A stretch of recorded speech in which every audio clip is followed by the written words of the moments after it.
y a des moments clés comme ça que vous pouvez observer. Si vous observez, ça peut vous ouvrir la porte de l'illumination, la porte de l'éveil. C'est ces moments où vous identifiez à votre rôle social.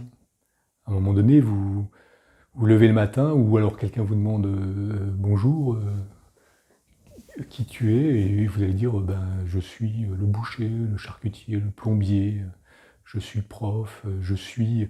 On s'identifie à son rôle social et on dit je suis, et puis on rajoute derrière qualificatif, où je suis milliardaire, où je suis mendiant, où je suis au chômage, je suis. Et souvent, il y a ce moment où on commence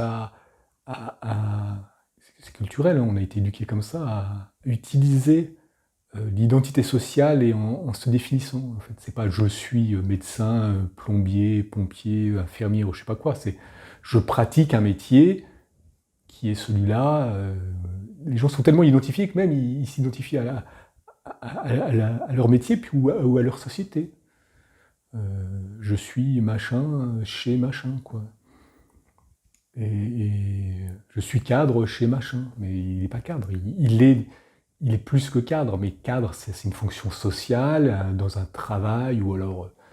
Puis après, on a plein d'étiquettes comme ça, hein. Je suis riche, je suis pauvre, je suis mendiant, je suis président, ou dans des groupes associatifs, ou dans des organisations, on a des hiérarchies, et donc on met une étiquette. Et ça peut être utile, nécessaire, c'est bien dans des organisations, dans des hiérarchies, ok, mais ça ne vous définit pas.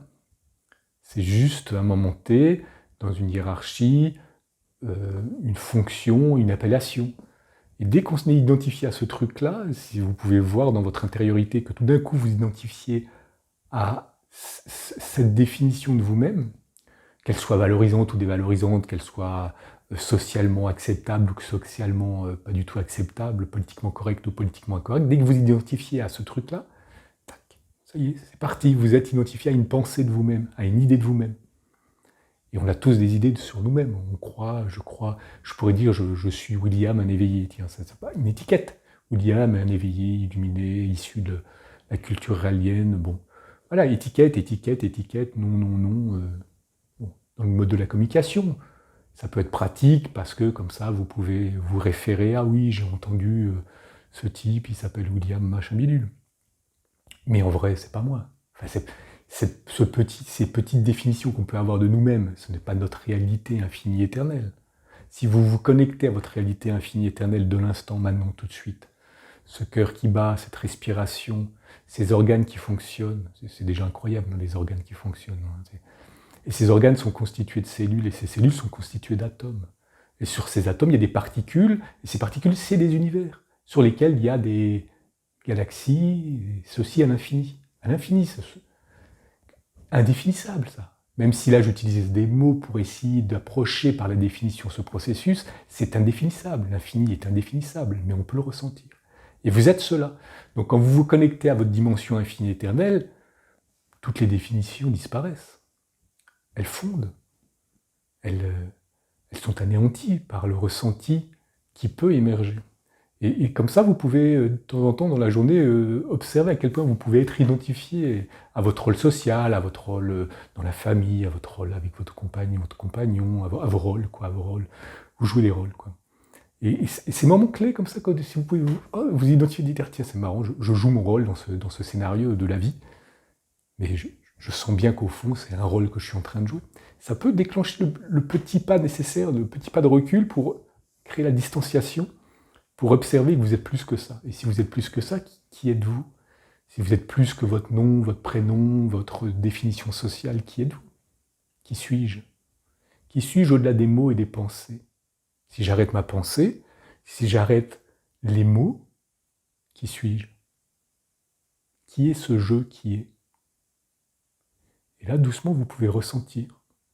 Et vous pouvez approfondir ce ressenti, la sensation d'être, pour vous sentir connecté à tout l'infiniment petit qui est en vous, hein, les organes, les cellules, les molécules, les particules qui sont des univers infinis, et à tout à l'extérieur de vous. Quand vous inspirez de l'oxygène qui vient des plantes, des végétaux. Sans eux, pas de respiration. Plancton, tout ce qui produit de l'oxygène. Et vous rejetez du gaz carbonique, vous mangez. Le système digestif et tout ça, il a besoin de fonctionner. On est lié à tout ça, c'est un tout. Sans eux, pas vous. C'est un tout. La planète Terre, sans particules, sans atomes, la poussière qui compose la planète Terre, pas possible de créer votre code génétique, n'existe pas. Donc voilà. Et vous pouvez donc commencer à monter dans l'infiniment grand et à voir que toutes ces carottes, ces végétaux, ces animaux, ces minéraux qui vous composent et qui sont aussi à l'extérieur, végétaux, animaux, sont sur une planète, qui sont dans une galaxie, qui sont dans un système solaire, qui forment un grand atome d'un être gigantesque dans lequel on est, qui lui-même est dans un autre à l'infini. Et on tombe dans l'infiniment grand. Donc infiniment grand, infiniment petit. Et là, vous pouvez, par rapport à votre rôle social dont on parlait au début, c'est ridicule. Je suis plombier, je suis pompier, c'est un rôle social, mais vous êtes tellement plus que ça. Vous êtes l'infini, vous êtes potentiellement l'infini, capable de ressentir être l'infini, se sachant être l'infini. La supraconscience s'éveille, c'est l'illumination. C'est tout d'un coup vous connectez à la dimension infinie de toute chose. Donc qui est, je suis. Qui est, l'infini est. Je suis l'infini qui est. Il n'y a que l'infini. Il n'y a pas toi, moi, nous, les plantes, les végétaux, les animaux, les galaxies, et moi. Et toi, ça ne fait qu'un. C'est une unité qui se manifeste dans une diversité. Je l'ai déjà souvent répété, mais c'est par la répétition qui peut-être un jour produit chez vous une envie d'aller prendre la route de cette illumination, de cet éveil. Et c'est pas quelque chose, à un moment donné, c'est pas quelque chose, on ne peut pas l'intellectualiser. On peut l'intellectualiser jusqu'à un certain niveau, penser à ça jusqu'à un certain moment, et après la pensée, on la lâche, et on ressent. Et l'apogée de ce ressenti, paf, ça produit l'éveil, l'illumination, l'éveil au tout qui est. Et nous sommes ce tout qui est. Et tu es ce tout qui est. Et je suis ce tout qui est. Il n'y a que ce tout qui est. Ce tout infini éternel qui est. Et là, le seul petit truc qui peut se produire, c'est d'être conscient, d'être la conscience de cet infini qui est. Le tout sera tout le temps. Mais qu'il y ait un être, que vous pouvez être cet être, un éveillé, un illuminé, vous pouvez vous illuminer, vous éveiller. Donc il y a des êtres comme ça qui ont réalisé qu'ils sont ce tout, infiniment grand, infiniment petit, qui est en mouvement. Et c'est une réalisation qui se produit dans les entrailles. Ce n'est pas une réalisation juste intellectuelle, là, dans le mental. Au plus profond de vous-même.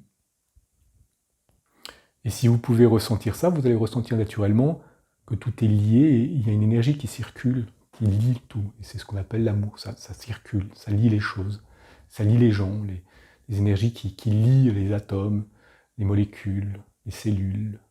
Ça lie les gens et c'est une énergie. On va appeler ça l'amour, mais encore, dès qu'on va mettre des mots là-dessus, ça va encore créer une dérive par la pensée et le concept mental. Mais vous pouvez ressentir.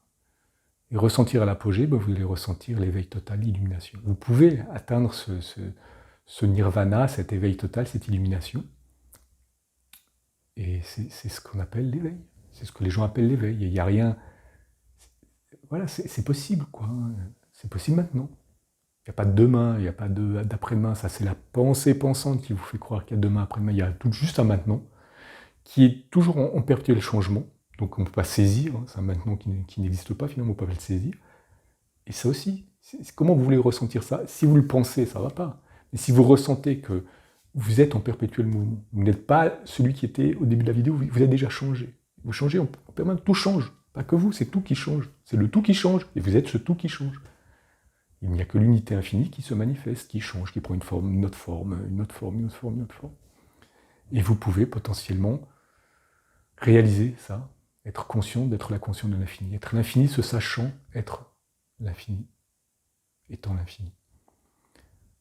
Bon, avec des mots, on essaye d'appréhender le truc, mais ça ne marche pas forcément. Mais c'est pour parler de l'infini, c'est pour parler de l'éveil, c'est pour parler de l'illumination, et c'est pour rappeler aux gens que ça, c'est l'essentiel.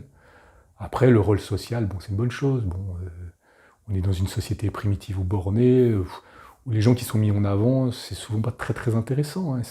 C'est pauvre, c'est les compensations narcissiques de l'avoir, du savoir, du paraître, parce que les gens n'ont plus cette connexion à cette réalité, cette dimension infinie d'eux-mêmes. Ils n'ont même plus de connexion à leur réalité.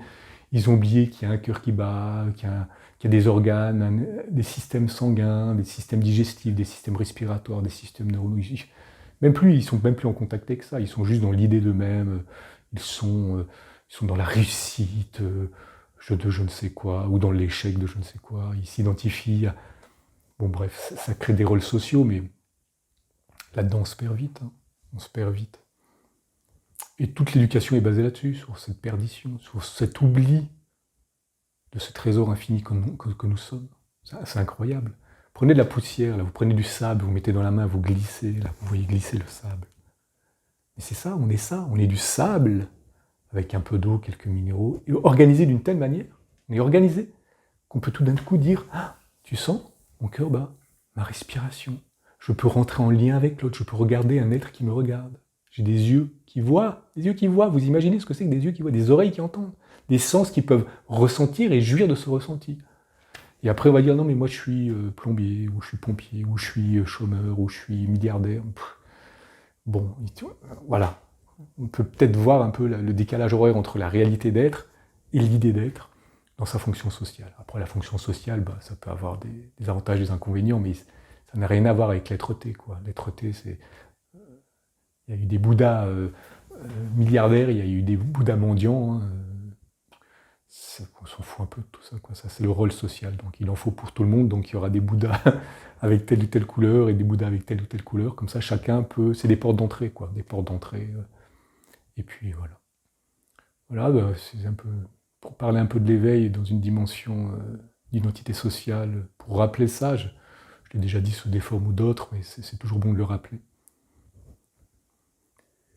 Bon chemin à tous, et puis si peut-être, voilà, dans la journée, de temps en temps, vous faites un stop, là, et vous dites à quoi comment je joue le rôle, comment je suis attaché à mon rôle social, et comment ça peut me faire naître des émotions agréables ou désagréables, des sensations de gratification exaltantes, ou alors des sensations de dévalorisation désagréables, enfin, c'est parce qu'on est attaché à cette idée de nous-mêmes. Franchement, c'est qu'une idée. C'est qu'une idée, en fait. Mais bon. Si on peut voir ça instantanément, peut-être l'éveil peut se produire. Et puis sinon, ça serait toujours bien de se dire qu'on est peut-être plus que l'idée de nous-mêmes. Peut-être plus que la pensée de nous-mêmes. C'est pareil quand on entre en lien avec l'autre. Hein. On a une idée sur l'autre, une pensée sur l'autre. Bon, on peut partir de là, mais vite dégager ça. Ressentez l'individu dans l'instant. C'est un renouveau permanent. Et dans d'autres, vous allez peut-être trouver que lui aussi, il a cette dimension infinie. Et que vous êtes en lien avec toute chose, avec les autres, avec les plantes, avec les animaux, avec les végétaux. Parce que ce lien, c'est l'unité infinie éternelle que nous sommes. Et nous sommes cette unité infinie éternelle. Tout est lié. Je ne sais pas si vous arrivez à ressentir... une fois l'éveil produit, ça se ressent. Je me doute bien que les gens les plus sensibles qui écoutent ça vont ressentir quelque chose qui peut les traverser. Et puis, voilà, c'est juste pour témoigner. Ça existe, c'est là, et l'éveil peut se produire. Et certains pourront profiter, et d'autres pourront dénigrer, mépriser, ou dévaloriser, ou juste s'interroger. Ça serait déjà pas mal se dire, tiens, c'est quoi ce truc? Bon voyage à tous, bonne continuation dans votre démarche d'éveil, pour ceux qui cherchent. Et carpe diem.